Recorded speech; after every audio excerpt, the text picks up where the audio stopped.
Shalom at maligayang pagbabalik sa Israel kasama si Aline. Ang Biblia ang pinakamabentang at pinakabinabasang aklat sa buong mundo. Ngunit marami pa rin ang nagdududa sa katotohanan nito. Ngayon, pag-uusapan natin ang 9 na arkeolohikal na natuklasan na nagpagulat sa mga nag-aalinlangan at mga arkeologo at nagpapatunay sa kasaysayang totoo ng Biblia. Kaya kung handa na kayo, magsimula na tayo. Baka nagtatanong ka tungkol sa maliit na boteng suot ko sa leeg. May lamang lupa mula sa Temple Mount.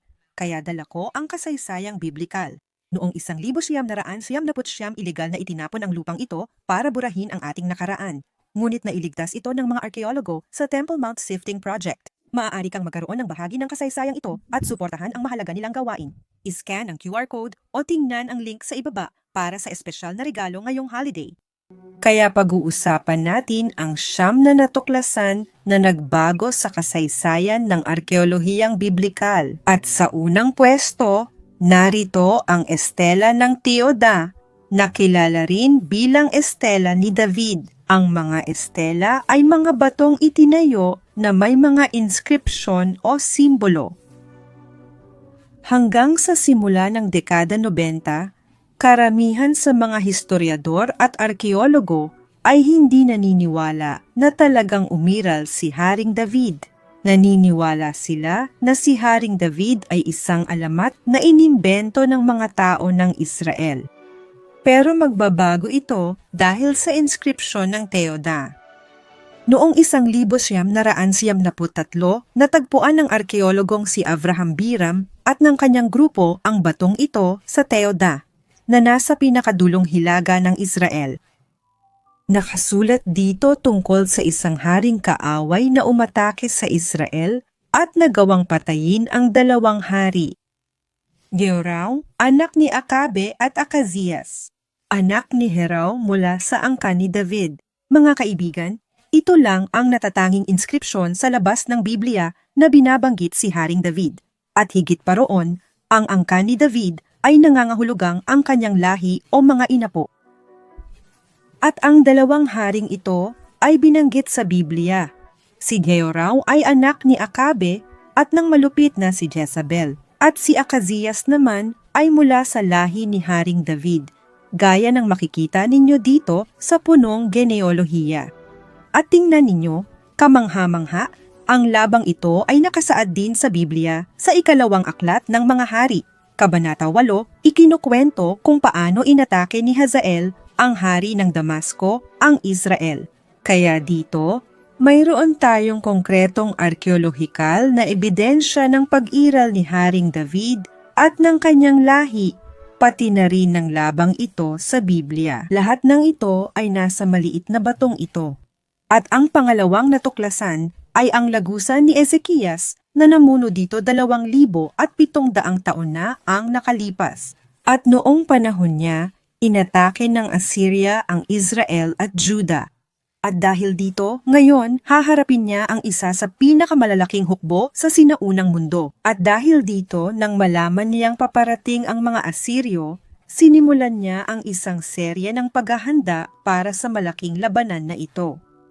Pagkatapos ng mga bagay na ito at ng katotohanan ito, dumating si Sennacherib, hari ng Assyria, at pumasok sa Huda at nagkampo laban sa mga napapaderang lungsod at sinubukang sakupin ang mga ito. Nang makita ni Ezekias na paparating si Sennacherib at determinado itong salakayin ang Jerusalem, nagpulong siya kasama ang kanyang mga prinsipe at matatapang na lalaki upang takpan ang mga bukal ng tubig na nasa labas ng lungsod at tinulungan siya ng mga ito. Si Ezekias din mismo ang nagtapos ng pangunahing bukal ng tubig ng Gion at pinadaloy ito sa ilalim patungo sa kanlurang bahagi ng lungsod ni David, sapagkat si Ezekias ay nagtagumpay sa lahat ng kanyang mga gawain. At ang mismong lagusang ito na binanggit sa Biblia ay natuklasan noong 1838.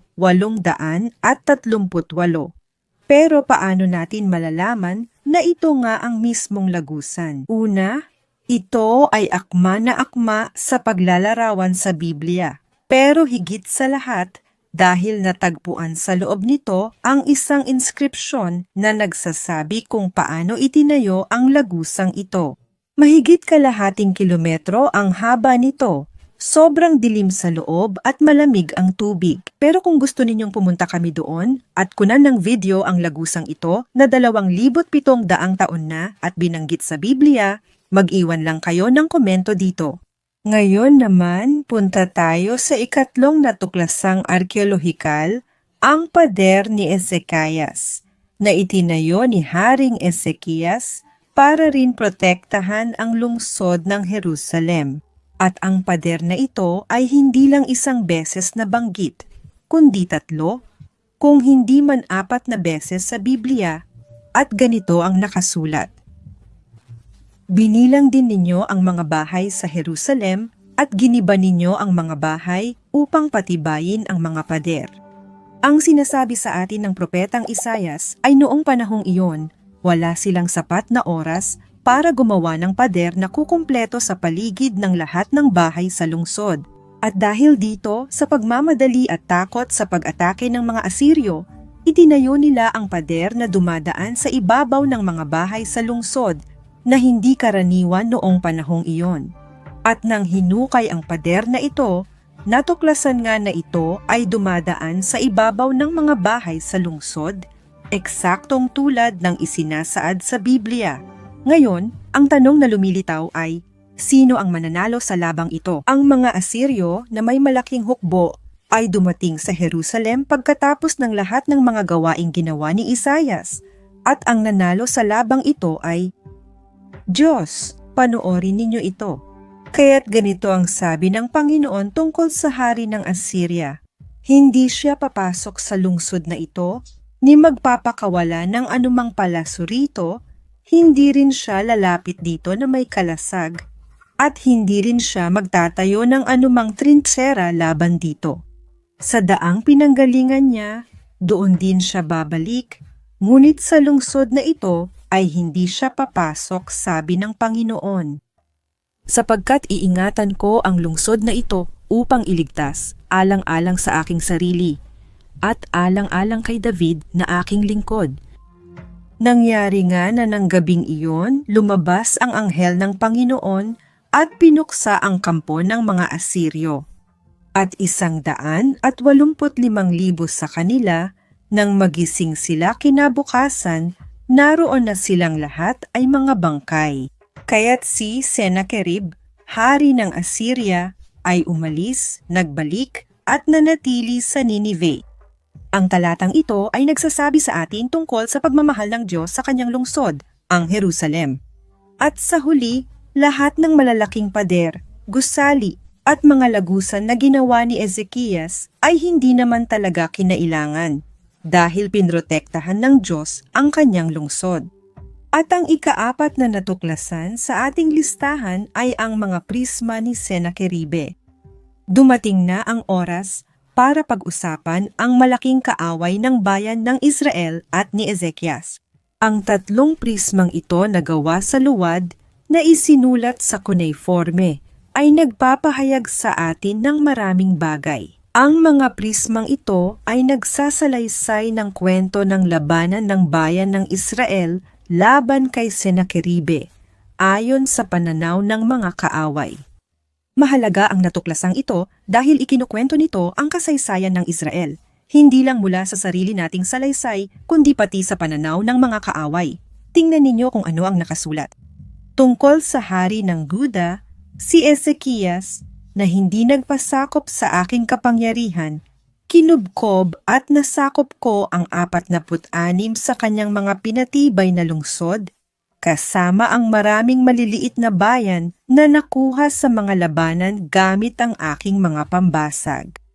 Kinuha ko bilang bihag ang 200,000 at 150 tao, bata at matanda, lalaki at babae, kasama ang napakaraming hayop, kabilang ang mga kabayo, mula, asno, kamelyo, baka at tupa. Tungkol kay Ezekias, ikinulong ko siya na parang isang ibong nakakulong sa hawla sa kanyang maharlikang lungsod ng Jerusalem. Nagtayo ako ng sunod-sunod na mga kutas sa paligid niya at hindi ko pinayagan na may makalabas sa mga tarangkahan ng lungsod. Tingnan ninyo, ayaw talaga niyang bigyan ng pagkilala ang Diyos. Alam natin na nakarating siya sa Jerusalem, naghanda para sa labanan, pero umatras siya at umalis dahil pinatay ng Diyos ang kanyang mga sundalo. Imbes sabihin niyang inatake ng Diyos ang mga sundalo o tinamaan ng salot, sasabihin pa rin niyang hindi, hindi, hindi. Dumating ako, pinalibutan ang lungsod at kinulong sila. Pero alam natin na hindi iyon ang tunay na plano. Ang plano niya talaga ay atakihin at sakupin ang lungsod ng Jerusalem, katulad ng iba pa. Pero ipinapakita nito na hindi niya talaga kayang sakupin ang Jerusalem at kailangan niyang umalis. At muli, ipinapakita nito ang katotohanan ng talatang ito sa Biblia. Panglima sa listahan ay ang estela ng Israel, na kilala rin bilang estela ni Merneptah. Ang batong ito ay natagpuan sa loob ng templo ng libingan ng Paraon na tinatawag na Merneptah. At sa linya 27, ay nakasulat tungkol sa Israel. Inaatake ng Paraon na ito ang Kanaa at binanggit niya ang mga tao ng Israel. Ang batong ito ay mahigit 3,000 at 200 taon na. Ito ang pinakamatandang teksto na natagpuan na tumutukoy sa mga tao ng Israel. At sa ika-6 na pwesto sa ating listahan ay ang libingan ni Haring Uzias. Natagpuan ang plaka na nasa entrada ng libingan at nakasulat dito ang sumusunod. Para sa lugar na ito, dinala ang mga buto ni Uzias. Ang hari ng Juda, huwag buksan. Una, muli na namang lumitaw ang pangalan ng isang hari sa Biblia, isang inapo mula sa angkan ni David. Pero bakit sa huli nakasulat na huwag buksan? Sinasabi sa atin ng Biblia na namatay si Uzias na may ketong. At marahil, ilang taon pagkatapos nang ginawa nila ang plaka na iyon, natakot sila na baka may pumasok at mahawakan ang mga buto ng isang hari, lalo na ng isang haring may ketong. Ang ika-7 lugar sa ating listahan ay talagang nakakagulat. Tinalakay niya ang 12 tribo ng Israel, pangalan ng Diyos, mga digmaang biblikal, at iba pa. Ang tinutukoy natin ay ang batong Moabita, na kilala rin bilang estela ni Mesa. Si Mesa ang hari ng Moab, ngunit noong panahon niya, ang Moab ay nasa ilalim ng kontrol ng mga taga-Israel at kailangan nilang magbayad ng buwis sa Israel. Dahil 40 taon bago iyon, sinakop ni Omri ang buong rehiyong iyon, at sa batong ito, ikinuwento ni Mesa kung paano niya ipinaglaban ang kalayaan ng Moab. Lalabanan niya ang tribo ng Gad, na isa sa 12 tribo ng Israel. Tingnan ninyo sa mapa kung saan sila matatagpuan. Sila ay matatagpuan mismo sa tabi ng teritoryo ng Moab.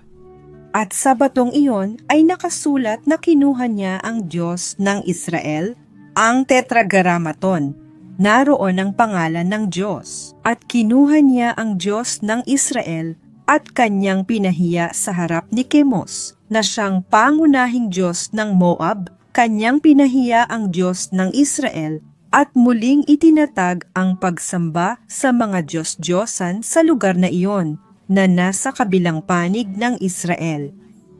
At ang batong ito ay mula pa noong 830, bago ipanganak si Kristo. Ito ay may, literal, 2,850 taon na. At dito lumilitaw ang pangalan ng Diyos, ang tribo ng Gade. At ikinukwento nito sa atin ang tungkol sa labang iyon na nakasaad din sa Biblia. At ang ganitong uri ng mga natuklasan na ikinuwento ng mga kaaway ay mas mahalaga pa para sa mga nagdududa, para sa mga hindi naniniwala sa Biblia. Ipakita sa kanila na ito ay hindi lamang pananaw ng kasaysayan ng bayan ng Israel, kundi pati na rin na lahat ng mga tao sa rehiyon ay alam ang mga pangyayaring iyon. At ang pangalawa sa huling artipakto sa ating listahan ay may kaugnayan kay Jesus, at ito ay ang bato ni Poncio Pilato. Ito ay natagpuan sa Cesarea Maritima, sa tabi ng palasyo na tinirhan ni Poncio Pilato.